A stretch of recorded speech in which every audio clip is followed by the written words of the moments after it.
Hello, hello, hello, everyone. Welcome to another mainstream episode. I'm super excited today because the setup is a lot different. We're missing Daniel Friedman, but on his position today, we have Sam Lambert, the co-founder of ZenGate.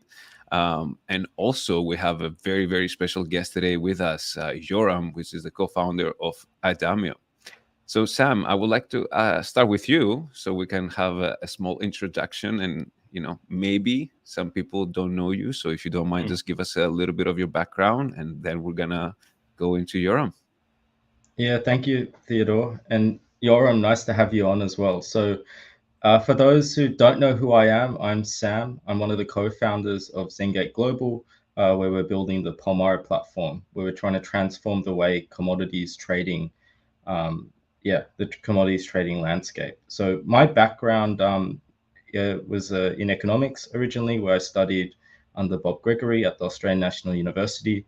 And then I spent some time working at Oliver Wyman, which is a management consulting firm where I used to work across a number of different sectors from telecommunications, banking and insurance, and in several markets as well, originally out of Sydney, Australia, but also out of Japan and America as well. I currently work as the Chief Operations Officer, but I spend most of my time working on the product and so business operations side of the business, working quite closely with Theodore and our development team. So that's what I've been up to. And then today's special guest is Yoram. Yoram, I met through some contacts out of Socius, Sierra-san, who's the CEO of Socius. We got introduced before, but Yoram has quite an interesting and extensive background working in lots and lots of different sectors. And currently he's the co-founder of Andamio, which is a Cardano-based learning and contribution management platform. But outside of his work at Andamio, he also sits as an advisor and advises several leading projects such as Socius, which is a decentralized job matching platform, and Digifarms as well, which is a satellite technology solution. Yoram has worked, like I said, in lots of different sectors, but one of the things that really got me excited was the deep expertise he has working across the intersection of agri-technology, commodities, emerging markets, and non-for-profits. He has lived in a number of different countries and worked on different projects all around the world. And we're super excited to have you on, Yoram, on the mainstream today. Yeah, thank you for having me. It's a pleasure being here today, and thank you for this kind intro. So yeah, we'll give a kind of a little bit more intro about me. So I come from entrepreneurship and technology background for many years, mostly in the business side, and I spend a lot of my time in hospitality B2B technology. Until 5 or 6 years ago, I was involved in some of the leading companies dealing with B2B technology for the hospitality industry, with clients like Accor Hotels and working with Expedia, Booking.com, and all of these guys, but behind the scenes of the booking. And about almost 6 years ago now, time is passing fast. I kind of say, okay, enough is enough, and left my comfort zone and joined a big NGO working on agriculture supply chains, based here in Switzerland. And they work from one side with 100 multinationals, and on the other end, multinationals like Nestle, Cargill, a lot of big companies, and on the other side, working on the ground in Africa and Asia. And I didn't understand anything about agricultural supply chains by then. And my role was, how can I implement business model to help them scale the impact? And I found myself, my mind was blown away. I find myself a lot traveling a lot to Indonesia, spending a lot of time there with the teams and with people on the ground. and really trying to figure out how you scale transparency and traceability from the ground upstream. And then I figured out that, I mean, obviously it must be done through technology. So how you combine technology with the ground, and I kind of started to work a lot on satellite technology in agriculture. And here also the experience up to now with that, still involved in that. And about 3 years ago, I kind of went into blockchain technology, found a home with the Cardano ecosystem, and find a lot of purpose and people that I really enjoy to connect with. And again, my mind was blown away of how can we use this technology for transparency and traceability of agriculture supply chains to really change all of these industries. So yeah, that's what kind of brought me up to now, up to the Cardano ecosystem. And yeah, I don't know if you want to ask a question or if you want to kind of that I will explain a little bit within Cardano what was my route. I would love to get your thoughts, because we all have different stories on how we got in, and more importantly, what hooked us to stay and keep building on an ecosystem where quite a few times we've seen that doesn't get the most appreciation from the rest of the space. So yes, we would love to get your thoughts on this, and maybe expand a little bit more on how come you got into Andamio, and what really drove you to spend your time on this. Yeah, so no, it's great. So when I came in, the first thing that struck me actually came through Project Catalyst, like many, I assume others. It was in the first Cardano Summit around that, and I saw Dor back then speaking about Project Catalyst, and I didn't really understand what it is back then, right? It was tough to understand, decentralized innovation ecosystem and decentralized investment fund. But this is where I got in, and then someone from the community, Melanie, kind of reached out and say, I want to launch a challenge about climate change. Do you want to join? So a few of us joined, and we said, okay, let's do it. And we kind of launch a challenge there. Back then, you can launch a challenge, and we didn't get funded. And then after we didn't get funded, we said, okay, so what do we do? And we said, what do you mean? What do we do? We continue. And people that don't know each other from all over the world, kind of with a joint purpose, say, okay, let's start working together. Let's start spending time together. Let's start meeting once a week, and then became twice a week and 3 times a week. And we created we became co-hosts for something called Cardano for Climate, where the objective was how can we onboard people to the ecosystem? How can we help projects that are trying to build solutions for climate change on Cardano? How can we help them connect to technology, create teams, get finance, and build? And we started to create a lot of events with the network of not blockchain people, and how can we onboard them? So it was incredible ride, very exciting. And then our mindset always is, how can we do that in a way that actually bring more business? So we think that climate change is actually the biggest business opportunity for Cardano. How can we help to make a revolution in supply chain like ZenGate, right? Which is a huge market. How can we help, we change microfinance and make it more transparent, carbon market, and so on. So we saw it as a huge opportunity for Cardano, and it was an incredible ride. And we onboarded through the process many companies and projects to the ecosystem. So that's really how it all started. And Andamio was kind of a obvious continuation of that, in the sense that Andamio, we said one of the things that we need to onboard companies to the ecosystem, we need to build the right tools, to onboard and onboard skills contributors, because in every ecosystem you want to have contributors.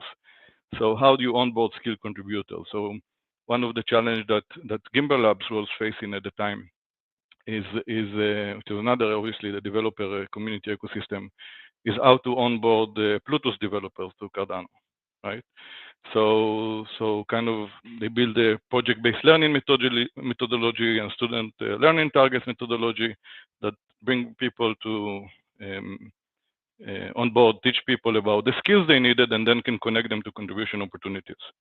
And actually out of this already, Plutus, it's already version 4, Plutus project-based learning, we have, Mesh came out and Sidan, and you have many ecosystems that started to develop around that from people that came, right? So how you build a system that help organization onboard skilled contributors, onboard skilled people, or teach them the skills they need and connect them to contribution opportunities. Right? That's really what Andamio wants to do. And if you look even on Cardano, Project Catalyst, even after 3 years, so what's my skills, what's my contribution, right?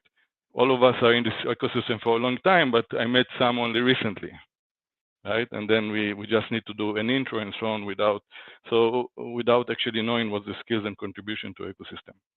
So that's really what Andamio is aiming to do. And it's really incredible. I mean, we're already doing it for a lot of skill-based learning on the ecosystem, like how to learn to do Plutus PBL and Mesh PBL and ICANN and Go, but also not only for developers. We are also building now with the mentorship, with the Edify mentorship onboarding, how to mentor projects through project-based learning, and or governance, which is a big issue on Cardano today. So how you teach people about the governance needs and connect them to contribution opportunities, and build a reputation within the ecosystem.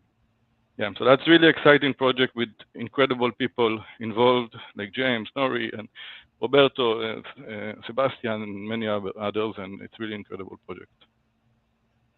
Built on Cardano, obviously. Obviously, everything is built on Cardano so yeah, quite incredible. Please. Yeah, well, I just want to highlight, like when I first met Yoram and had our initial conversations, I was just taken back by, like in the shadows, you've just been onboarding developers into the ecosystem. But, even more impressive is the organizations that you've brought over into the ecosystem as well. And it's excellent to be able to see all of those different channels being utilized effectively, and also how Catalyst has played a role in all of this as well, because Catalyst has played an important role in terms of helping us grow as a business and build solutions as well. So that's incredible. I heard you mention Indonesia before, and we've had a chat about that before, but I'd love to just hear a bit more about what were you doing in Indonesia, and how long were you there for? What types of solutions were you working on? Yeah, I'd love to hear about that a bit and dive in a bit deeper. Yeah, so the foundation that I worked with, which is called Earthworm Foundation. Earthworm is a very important animal. It's a very, if you have earthworm in the ground, it means that the soil is good. And it really represents that the foundation works on the ground. So we work there in Java, in central Java, in a very relatively modest area, and we work with farmers. So how you can create basically a sustainable agriculture from the ground, that that they are not using chemicals. It's a multiculture, so not only one type, securing the livelihood of the farmers, but at the same time able to scale it in a business model that makes sense, right? Not only supporting it with foundation money basically. So it's a project that was connected in the supply chain also to big brands like Nestle and so on, that supported on those supply chains these farmers to work in a more sustainable way. But the question is how you scale it from a project to something that is significant, right? So for that you need to build a lot of tools. You need to build transparency tools, like we build the app. We connected with a company called it was a big blockchain company in Denmark. I forgot for a second the name, but we connected with them and they came with us to the ground. And so how can we build the app that actually connect in transparency, from what the farmers are doing, how we record what the farmers are doing, right? All of this information to then be able to bring it up to the customer. And we looked on logistics, which is key area. How do you actually, and payments, I mean, none of them had bank accounts, so we actually created credit cards for them with the banks and all of these things. Even I'm speaking before joining to Cardano, so before blockchain. And so we looked on the full cycle of them, and then how can we connect that to the needs of multinationals, right? So if Nestle needs a certain amount of product, so we can tell them, okay, in advance, we can actually scale it to many farmers with this methodology if you commit to buy, right, for a certain price. So, and we try to prove also in this model that you actually don't need to increase the price to work in a sustainable way for nature and for people. So when we speak a sustainable way, it's for nature and people, right? How you don't, you make sure you don't cut trees, or you make sure nature and use chemicals and so on. And obviously the people, the farmers earn good livelihood. So there is enough money in the system, you just need to make it in a more efficient way. And it's quite complex to scale it unless you find also someone that can actually pay for it. Anyway, so this is huge learning. I mean, yeah.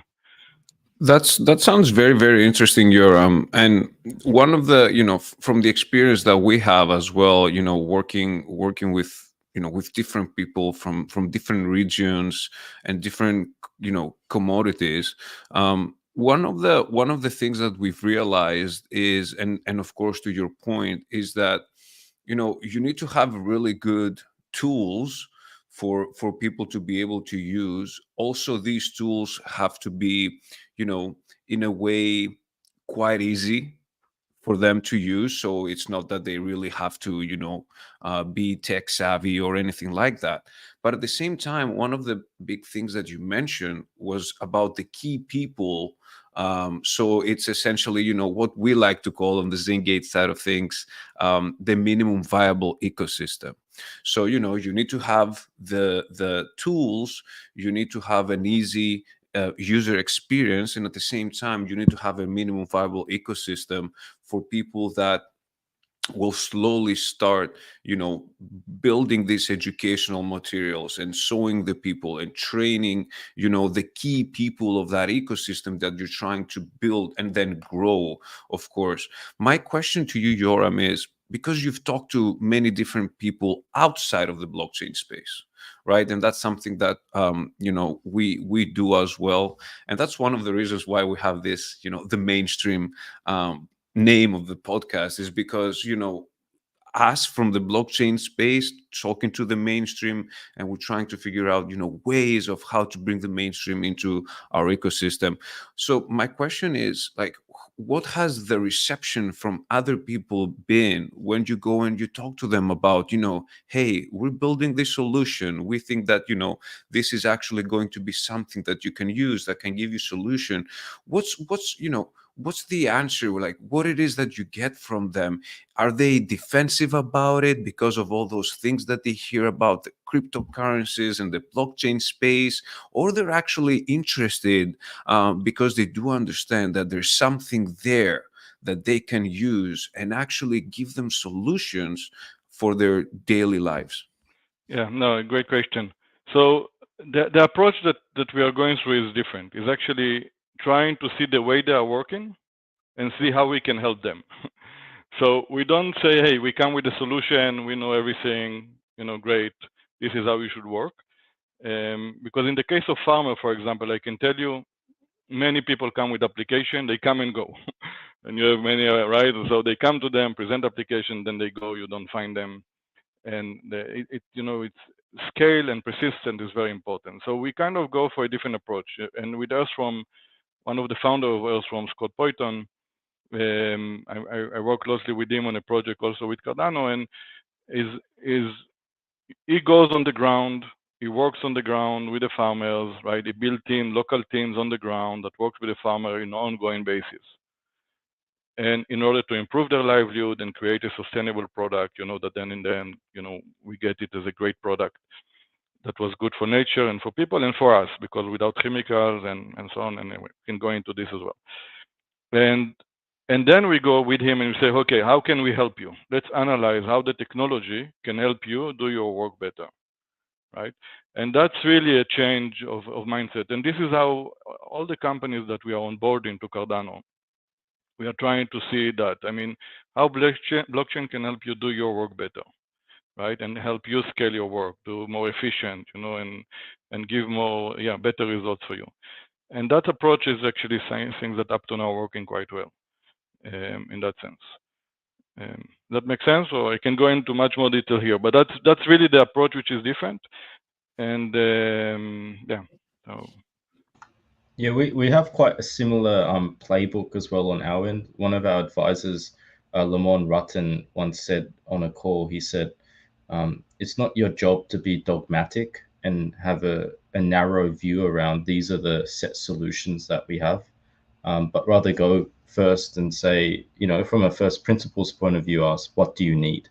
And then serve the customers and serve the ecosystem with that mindset, and then bring the solutions that, and then build the technology off the back of that as well. So yeah, it's quite nice. I think we have a tendency in the blockchain space to be dogmatic around this is the only way or this is the only technology that's required. But often the technology falls short at times, but I think more importantly, the commercial applications fall short as well, and yeah, cost because too much to integrate, or it just doesn't make sense at the right time.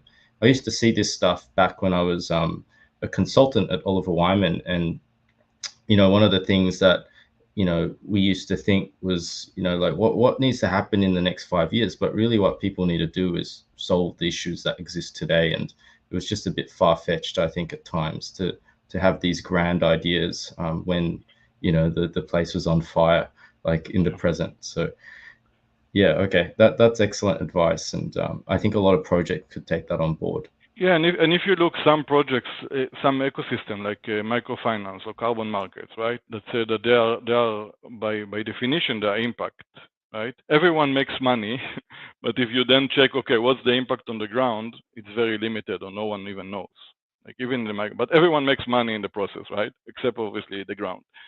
So that's really something that we need to revert. And the hard work is on the ground, right? Because it's not. Because you need to work with people, and it's and it's hard, and you need to build trust, and you need to build the solutions on the ground.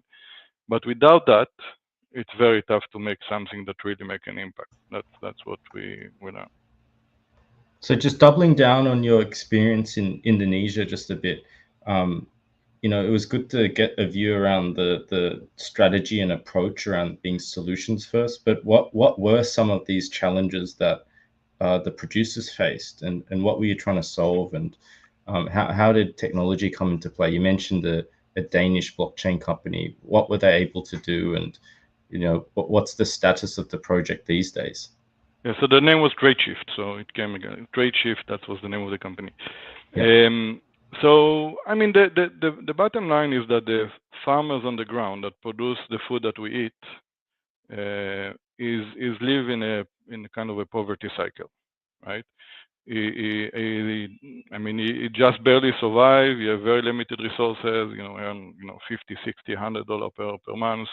There are cycles of production, right? When he doesn't have cash and he need to borrow cash, and so you really depend on that, and you have very small piece of land, and then there is a trading, many intermediates of the trading part that takes their part, and even sometimes he is not even aware of the size of the land that you have. So sometimes you have inputs that come and sell him more seeds than he needs or stuff like that, right? And so it starts there. So how can you? So I think that's the biggest challenge, and it's a challenge to scale. And so how can you work with the farmers and in a way that actually bring them to be the one that can decide, right? If they are able to decide, which microfinance they would take, or which trader to sell it to, or if they work in a certain way, right? If they work in a way that is sustainable and transparent and so on. So that's I think the challenge is how you at scale. Again, the challenge is at scale, not just project based. Because project based, you can have $2 million from Nestle, and you can go and make 1,000 farmers live better. But how you do that at scale, it's very challenging, because it's years of supply chain that is not efficient. And one example we say is the credit card. So I mean, they don't have bank accounts, they don't have credit cards. So we had to negotiate with the bank, and we actually then got for them credit cards, and we send the money to their account, and they could have used the credit card instead of cash, right? So I mean, that's a simple example, but that they couldn't do themselves.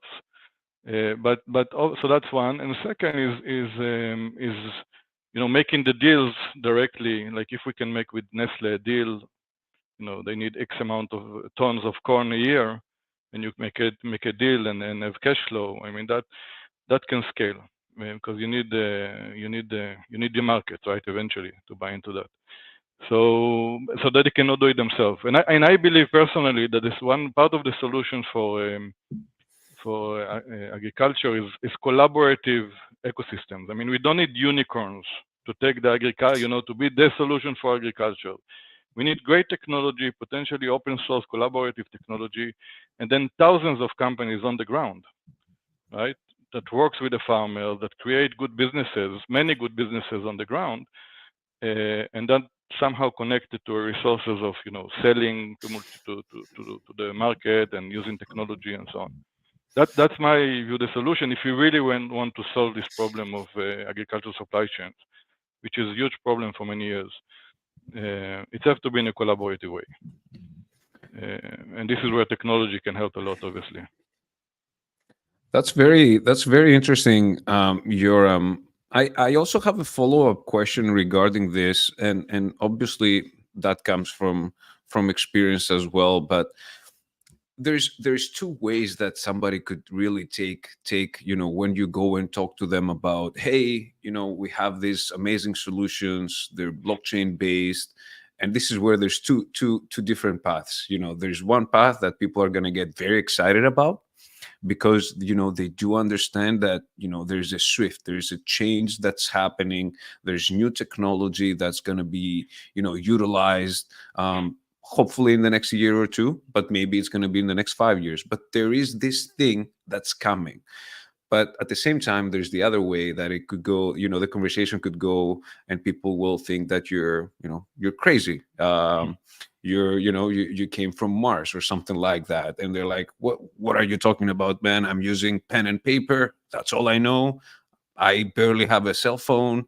And you obviously will find this around the world in many, many different occasions, right? Because we have to be, let's be realistic. When you go and you talk to a farmer, it's not that you're going to get into, a place which it has computers everywhere and whatnot.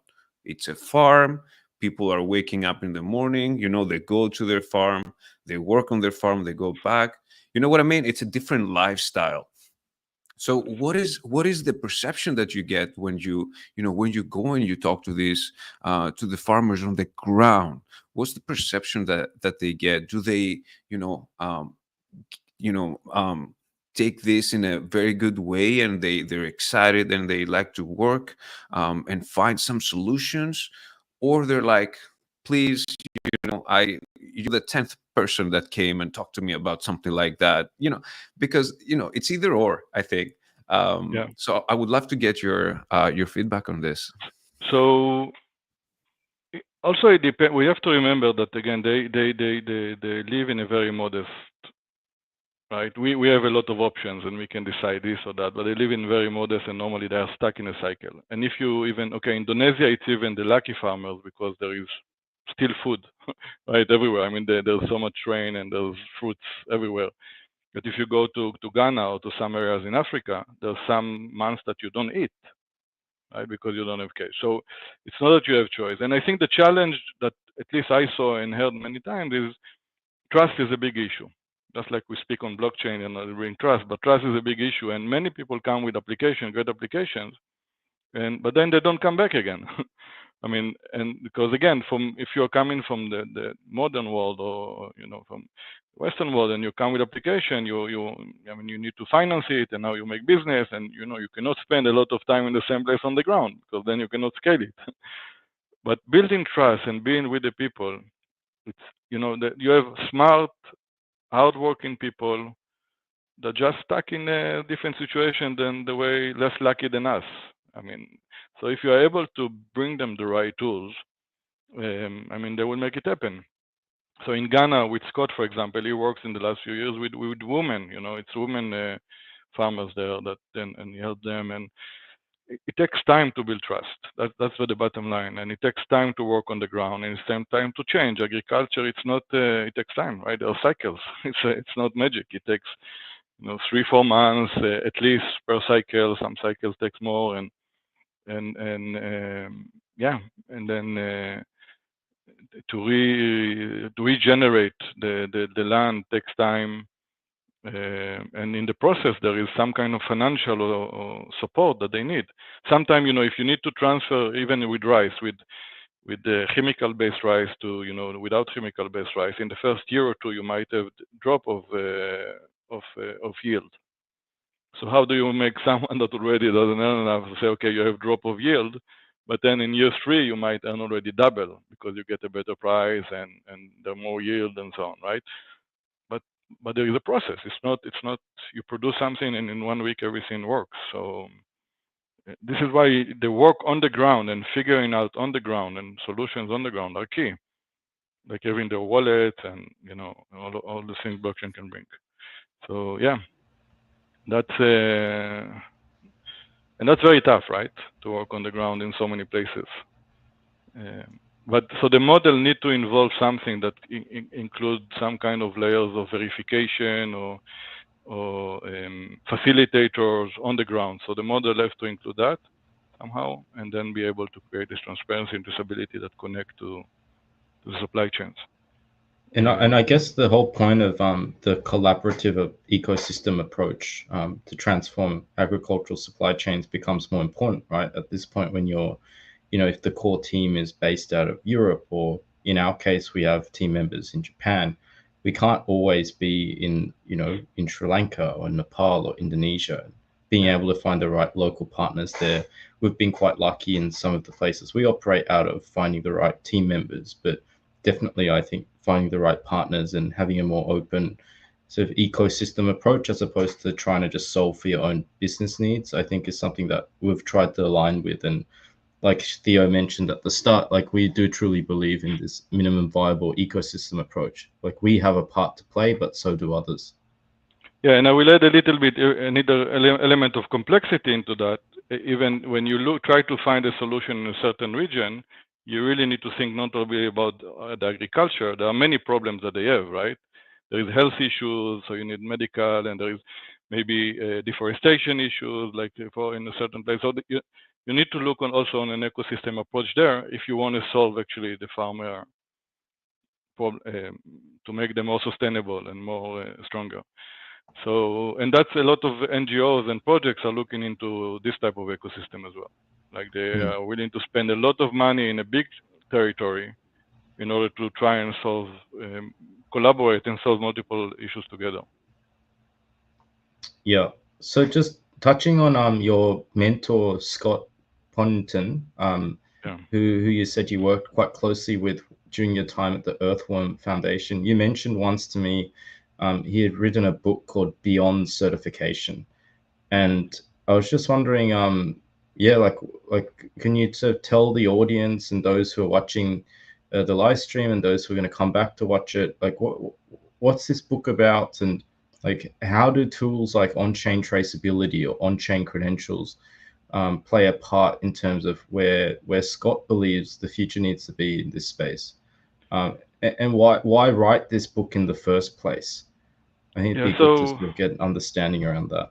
Scott is really a huge mentor for me up to today. I spoke with him even a few days ago. He is a person, he's Australian, that dedicates his life to solve issues of supply chains in a very, very modest way. He studied to be a forestier, and he spent a lot of time on the ground in forests in developing country, basically most of his life. And one of the things that he had huge impact up today, I think, on the world. One of the things that he came up with is the foundation that he created in the past. It calls the Forest Trust, that then became Osram, was something deforestation agreement, where you had 500 multinationals signing a deforestation agreement. But the challenge that he found with that, there was initially he collaborated with certification company for that certificate organization for no deforestation, and they used to sign the agreement, the companies, and behind they used to see tractors cutting the forests. So he say, I mean, it was so up to that level, and he said, I mean, it's not possible. And I think everyone that works on the ground, deep on the ground, know that there is a lot of issues with certification, even if biocertification or all this kind of certification of doing good certification. There's a lot of issues. They visit. It's very expensive for the farmers, definitely for the small farm holders, right? And they come once a year or once every 2 years to check what's happening. And there's no real transparency. And then between us, not everything is good. Not everything is like it's certified, right? So it's better to have verified, like verification instead of certification.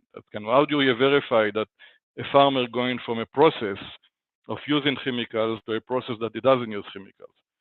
It will still not be certified, right? Because it's not bio until he actually passed 3 years, but he goes through a process that can be remunerated, right? Because it brings better food for all of us. So basically, this is what Scott. I mean, this is first of all Scott, which is again is an incredible person. Works with a lot of multinationals, but very strong on the ground. And for him, he doesn't accuse anyone. He said, okay, always for him is how can we take things and how can we improve things? Because he believes people have values and people, he built a model called VTTV, which is value, transparency, traceability, and verification, even before blockchain, right? He's not a technology person, but in his mind, it starts with values and then how you create transparency, traceability, and how do you verify that? And so for him, kind of blockchain, when we started to speak about blockchain, it was, it's obvious. I mean, that's kind of, this is the technology kind of that I was speaking about coming from the ground, right? That's what we need. And the book is amazing, and it shows his story, which is an amazing story. Personally, every day I learn from him. And that's really the mindset. How are we going to verification instead of just certifying everything is great? What's the information behind?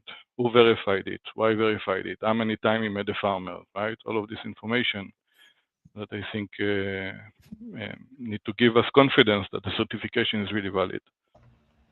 It's quite interesting that you brought up this example with people are signing the contracts and behind them are cutting the trees down, because we could even take this into more of the agricultural space as well with example these organic products, or there's so many different I guess I don't know names that we call them. It's the organic, it's the cage-free egg, the egg that is being grass-fed, the like there's Fair so trade, many, and people for some, like, even though there's way too many differences between them, there's so many of them that people think that the organic or the cage-free or the whatever the case might be, it's all the same, but it's not. First of all, and second of all, how do you know that your tomato or the the kiwi or the orange or the potato is organic when it says that it's organic? How can you verify that, right? Like, I think this is maybe a few years ago that was something, oh yeah, it's organic, it says it's organic, I take their word. But now, as the internet evolves and there is a lot more information and people are getting more educated, we see that consumers are actually asking for more information on what they consume. And obviously, this is where the blockchain traceability comes in, and it can help in different areas of the agricultural industry. But what I would like to do is just get a little bit on the Digifarms, because I know that was a project that you've also worked with, and I think this is a very nice way for us to touch a little bit over there as well. And if you don't mind, explain to us what's Digifarm is about. And I also know that you recently got a Catalyst proposal funded. So if you don't mind, give us a little bit information about it. Just last word about Scott and this. I mean, some of the verification can be simple. For example, transfer of funds. If we're able to verify that, if we're just able to verify transfer of funds, that will be an interesting verification that everyone wants to see, right? How much everyone gave and what got to the ground. If we look on carbon markets and like when we speak about impact claims, and this is a project called Earth Trust that Scott is working on, and quite fascinating. But that's there. So this is on the ground, but how can we scale impact also not from working on the ground, right? So satellite will be probably the other way to scale impact. With satellite, if anyone knows, there's a lot of challenges of how you can create continuous super resolution images at a very low price.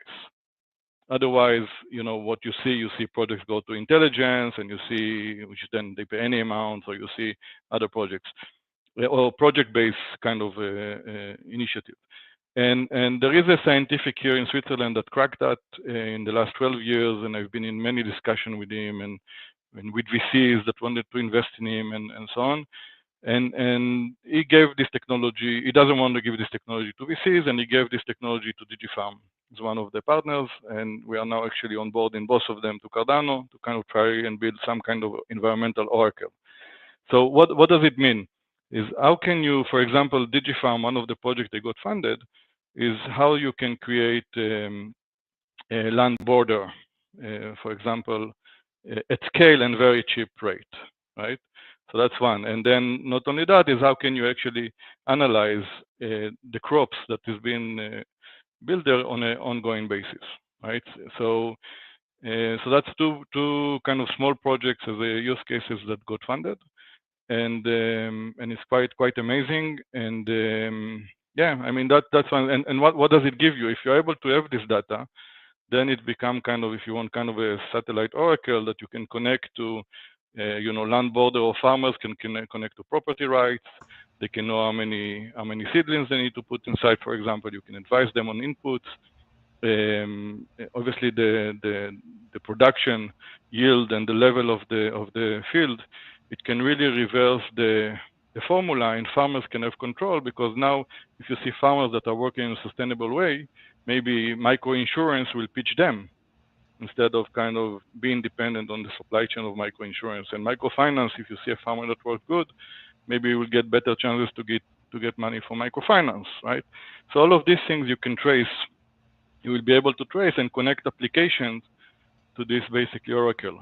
So that's kind of the vision of that. And it will not eliminate the need on the ground, but it can actually say, okay, in this area there might be a problem, right? And then go and kind of check these areas, and then you need the on the ground. And we can look on like project even like tree planting, right, or forest conservation.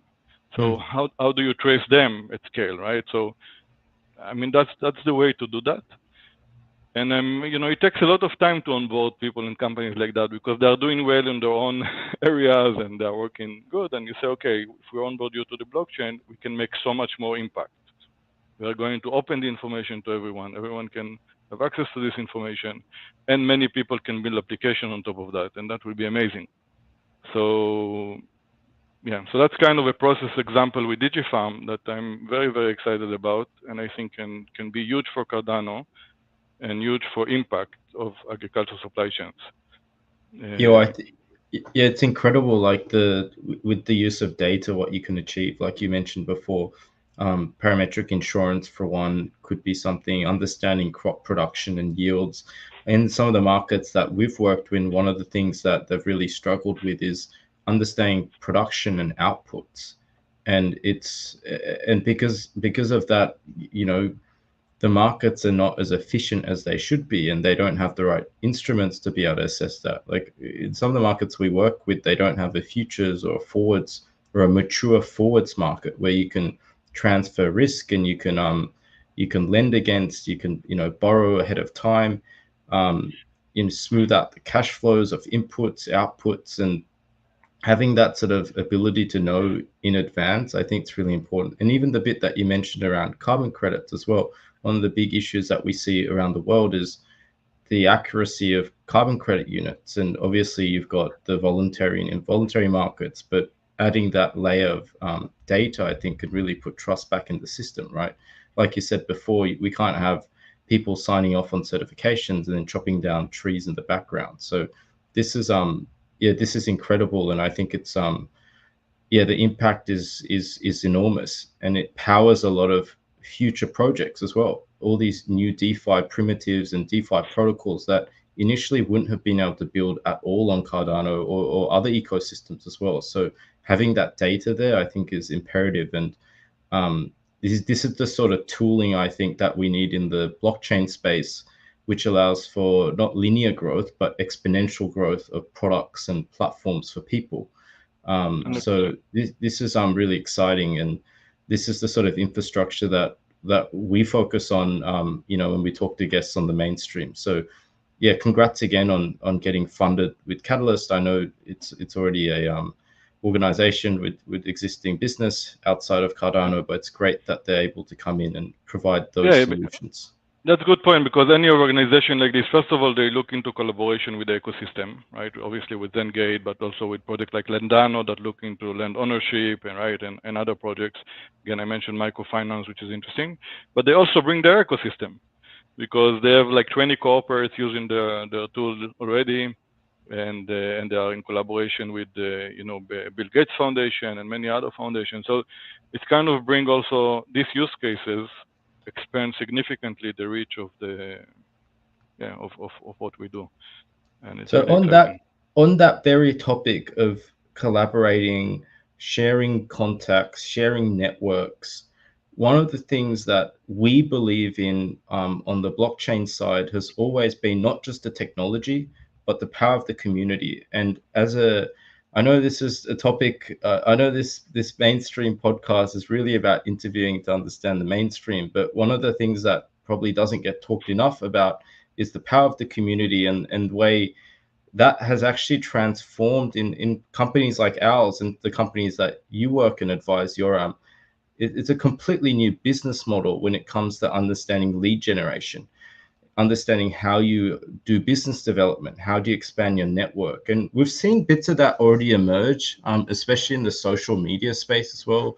I know Theodore and I follow some, YouTubers who have, produce effectively free content to the public and drive a lot of value and lead generation through those channels. And I think the Web3 and community focused approach is, that next layer above, and it expands into a much wider and taps into a much wider community who can bring actual value to projects. So Yoram, I know you've been working on something else. I don't know what the exact name is, but from what I understood, it's a lead generation or decentralized, almost business development type of protocol. What are your views on that? Because you obviously have some similar views around the power of the community, and how do we leverage that so that everyone in the end benefits? Yeah, perfect. So that's another passion that I have. And if you think about it, I mean, a lot of my work is kind of how you create these leads between, how you create these matches, right? It's and kind of with the lead generation, a lot come together. So first of all, it's a project that started with Nori and Cole and some other teammates, and we started it. I think we got funded even in Fund 8 for the model of that model. How can we onboard companies to Cardano through the community in a decentralized way? And then we are evolving this model and looking how we can scale it. But in essence, we are going to combine now actually the power of Andamio, which is technology tools, to onboard lead generators, which is people basically that have good networks, that feel comfortable to network with other people, that have and they have a strong network of trust already built with companies. And then how we connect that. So you kind of go through a process to confirm that you're a lead generator and that you want to be a lead generator, and you do that through the Andamio platform. So you kind of build your skill or verify your skill through that. And then we can have different needs of the ecosystem. So ZenGate might need certain leads to traders, right, or to companies working on the ground at Earthform, and other and Socios might need connection to HR companies or to other players. So or Endmaker need which to cooperate, or whatever the needs of the companies in the ecosystem, they can kind of explain their needs, the specific needs, and a lead generator can apply to offer leads for this specific need, right? And then they can reach out, get the lead, and get compensated for that. So we all know that in order to get leads or to grow your business, it takes a lot of time and effort, right? You go to conferences, you use the great YouTubers, you have business development managers, but we have this incredible community, and many of these community members have a lot of great leads, right? So if and that's kind of the idea, is to combine them, but to combine them in a model that is actually traceable and can scale, and we can actually build this decentralized lead generator community that help the community to grow and get compensated for that. One of the idea of that is already when you generate the lead and it was approved by the company, you get already a certain payment that was agreed in advance, 100 euro, 200, and 200 ADA, whatever was agreed. And then if you support it actually to an actual partnership or business agreement, you can get additional funding, right? So there's kind of win-win situation. Yeah, so where you use the trust, kind of building the decentralized trust with people, and you use technology in order to combine all of that. And we are very excited about this one. We think it can bring huge value to the community. One of the things that I like to say, and I say that to Sam and Dan pretty much every day, because I guess I'm quite fixated by this, is that one of the biggest differences between Web 2 and Web 3 is the community. Yes, the technology of blockchain tech and whatnot, but to me, from my understanding, how I've seen things since like late 2015 up to today, there is two big differences between all the Web 2 companies out there and Web 3: technology and community. And yes, technology can be something very powerful because it can obviously give you solutions that you couldn't have before. But I think the community is one of the biggest components that is greatly undervalued. I'm quite excited to hear Yoram about the lead generation protocol, and actually the fact that you and the Andamio team has actually identified this big advantage of the Web3 space.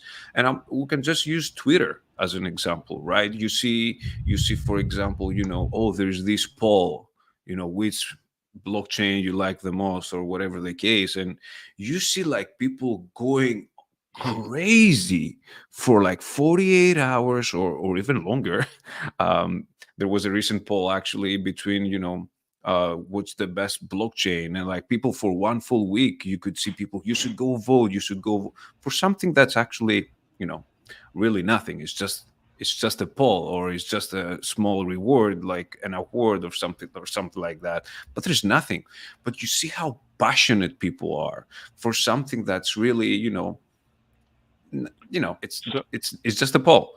So I just want to take it into business development now, and how, like, if people can understand and find a way that they could quote unquote utilize and actually incentivize the community around them to actually build and help scale their project, or the product that they're building.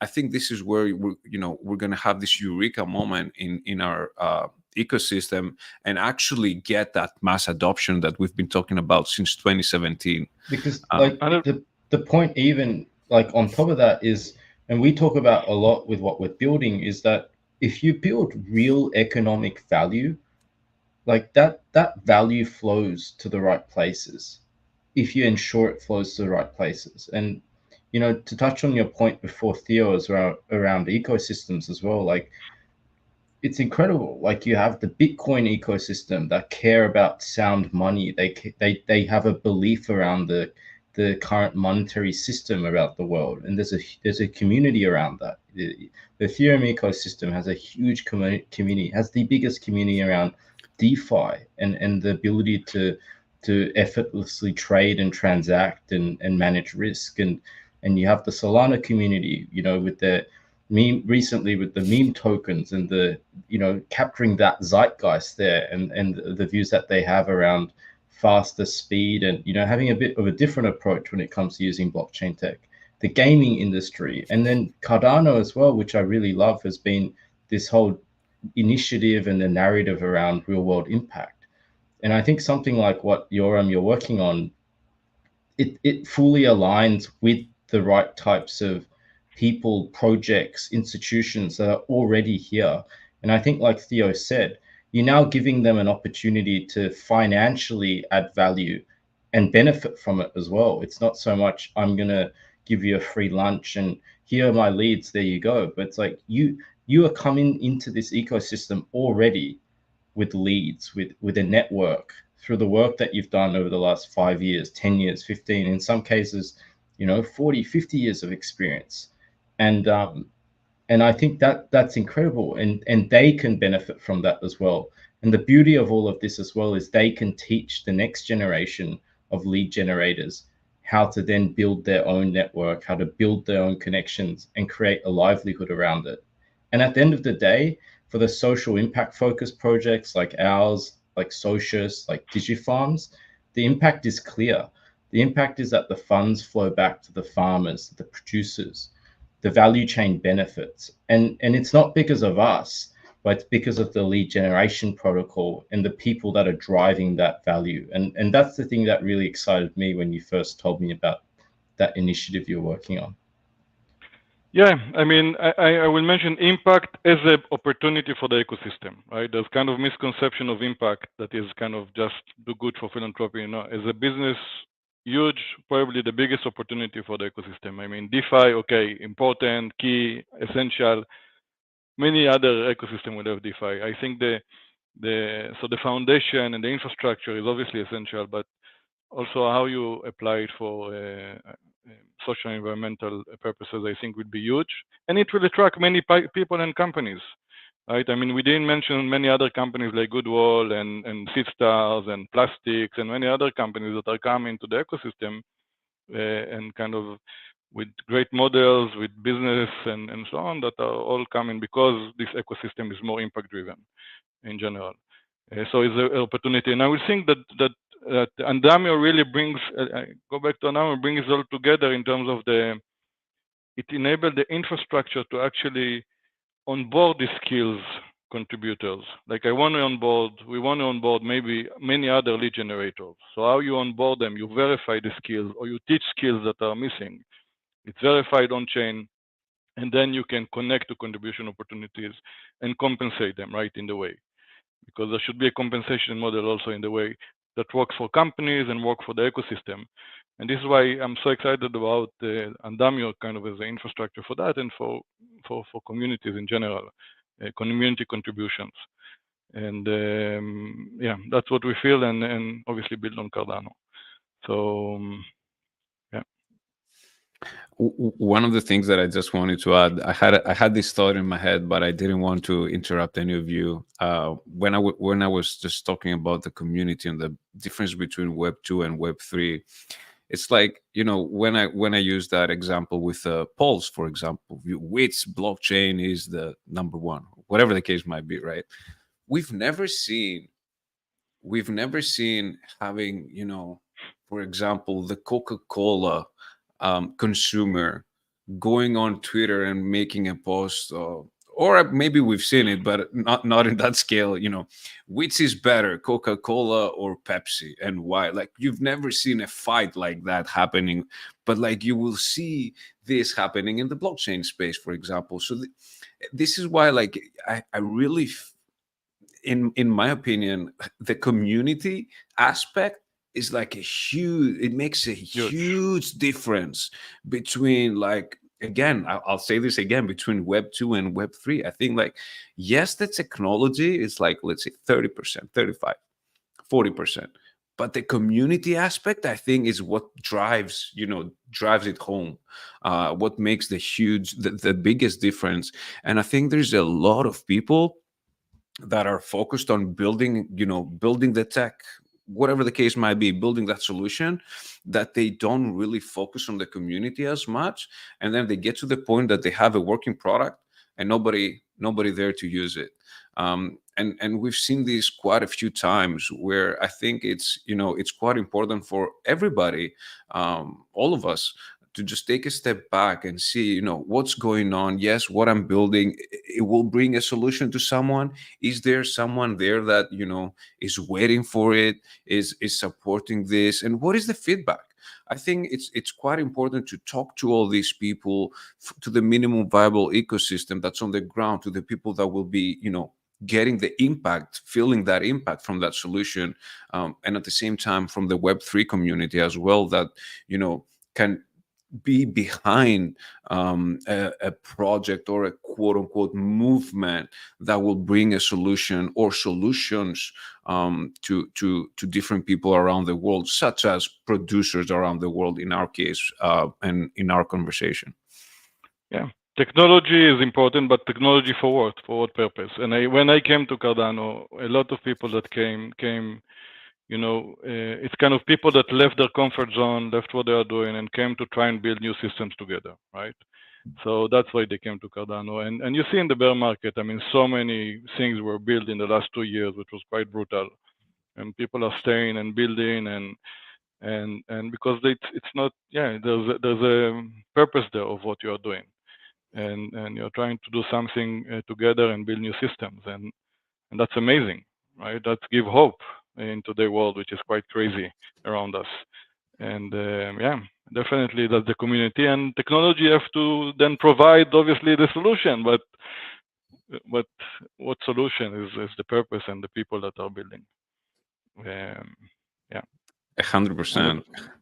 Yoram, I know we're almost running late with our with the episode today and the live stream, and I know we have you have a busy day. Obviously, all of us do.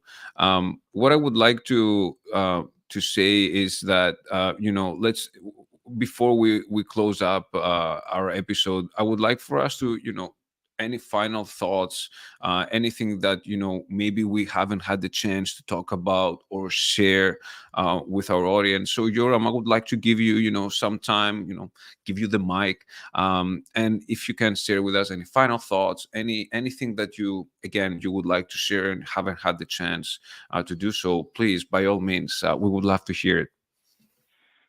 I think we covered a lot of the issues, and I thank you a lot for the time and space and the great questions. I'm excited to be here. I'm inspired by the people, and the people we meet, and the things that we are trying to do. And it's bigger than one company succeeding, and that's what I feel. I mean, people are really helping each other and trying to make this ecosystem grow, and that's inspiring. And so I mean, I in a certain point, you're looking more for than just making for yourself, is how you build new system, how you build hope. I think the world, it was a tough year for me personally. I mean, around me personally, it was an incredible year, but things happening around, and you ask yourself, what can you do? And what can you do is really focus on the small thing you can do with the people you can do, and then try to make impact and make things better.